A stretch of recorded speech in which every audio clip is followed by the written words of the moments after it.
Assalamualaikum warahmatullahi wabarakatuh. Nama saya Siti Sodiah. Saya dari BKR 4A.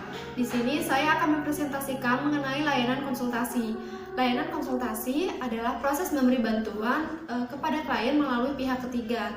Dalam layanan konsultasi memiliki tujuan, konsultasi bertujuan akan dapat menangani permasalahan yang dialami oleh pihak ketiga. Dalam hal ini, pihak ketiga harus memiliki hubungan yang erat dengan konsulti.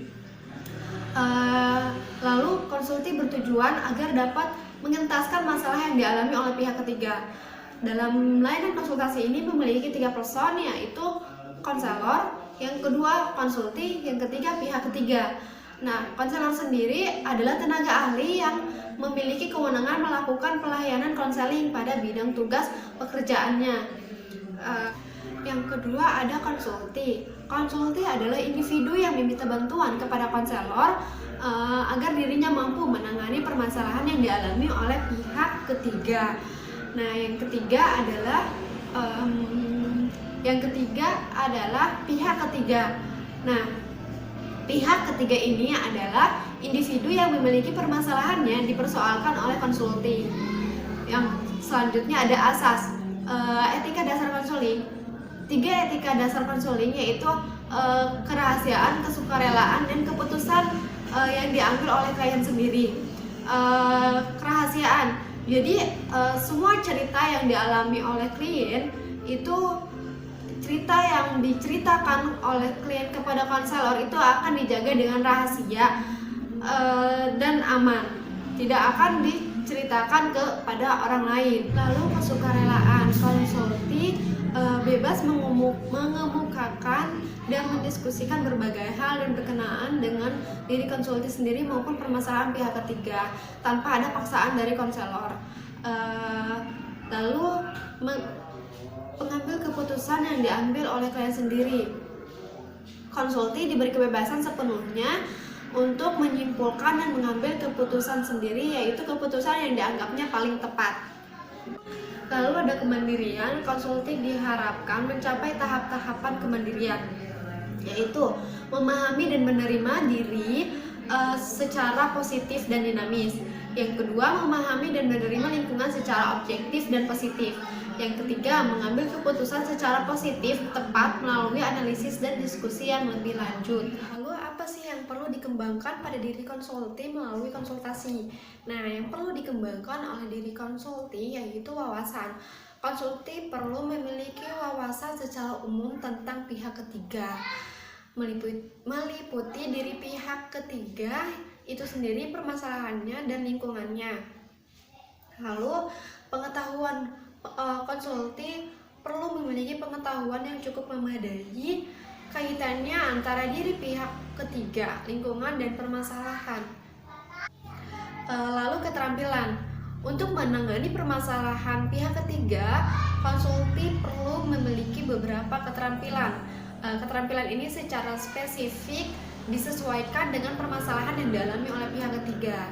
Lalu nilai yang perlu dikembangkan pada diri konsulti meliputi nilai-nilai kemanusiaan yang memandang dari pihak ketiga. Selanjutnya ada teknik.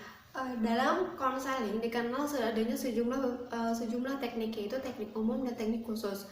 Dalam teknik umum ini, tindakan yang dilakukan konselor, teknik-teknik ini dimulai dari menerima klien atau konsulti, mengatur posisi duduk, mengadakan penstrukturan, mengadakan analisis dan diskusi, terus sampai mengadakan penilaian dan laporan.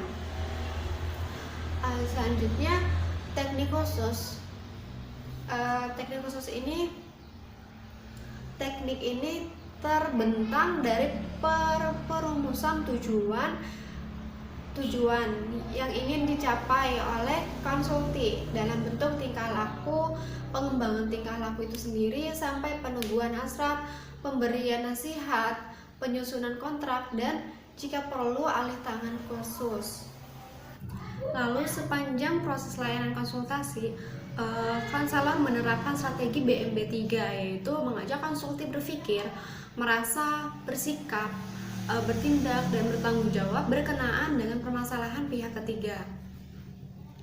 Selanjutnya, waktu dan tempat. Sebagaimana dalam pelaksanaan konseling perorangan, waktu dan tempat pelaksanaan layanan konsultasi sangat tergantung pada kesepakatan antara konselor dan konsulti. Kapan dan dimanapun konsultasi itu dilaksanakan, kenyamanan kedua pihak diutamakan. Di samping itu, terjaminnya kerahasiaan konsulti dan pihak ketiga.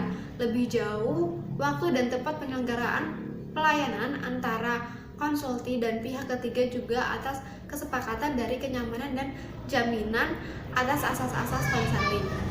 Kemudian ada kegiatan pendukung. Dalam kegiatan pendukung ini, pertama ada aplikasi instrumentasi. Dalam aplikasi instrumentasi ini biasanya menggunakan AUM. Contohnya, konsultasi dengan seorang guru mata pelajaran yang ingin meningkatkan kemampuan belajar siswa-siswinya, memerlukan data tentang kondisi kegiatan belajar siswa.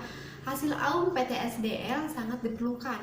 Masalah-masalah siswa dalam bidang keterampilan belajar, sarana belajar, kondisi belajar, lingkungan fisik belajar, dan lingkungan sosio-emosional akan sangat menentukan arah dan isi konsultasi antara guru mata pelajaran itu dengan konselor. Kemudian ada operasionalisasi layanan konsultasi. Layanan konsultasi hendaklah dilaksanakan secara tertib dan lengkap, dari perencanaan sampai dengan penilaian dan tindak lanjut. Nah, perencanaan dan pengorganisasian, konselor mengatur pertemuan melalui menetapkan fasilitas layanan dan menyiapkan kelengkapan administrasi. Lalu ada pelaksanaan.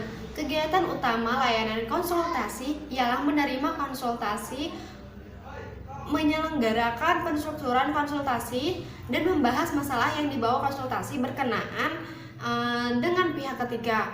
Kegiatan utama berikutnya adalah mendorong dan melatih konsultasi untuk mampu menangani masalah yang dialami pihak ketiga, memanfaatkan sumber-sumber yang ada melalui BMB 3. Konselor membina komitmen konsultasi untuk menangani pihak ketiga dengan pendekatan dan cara-cara konseling.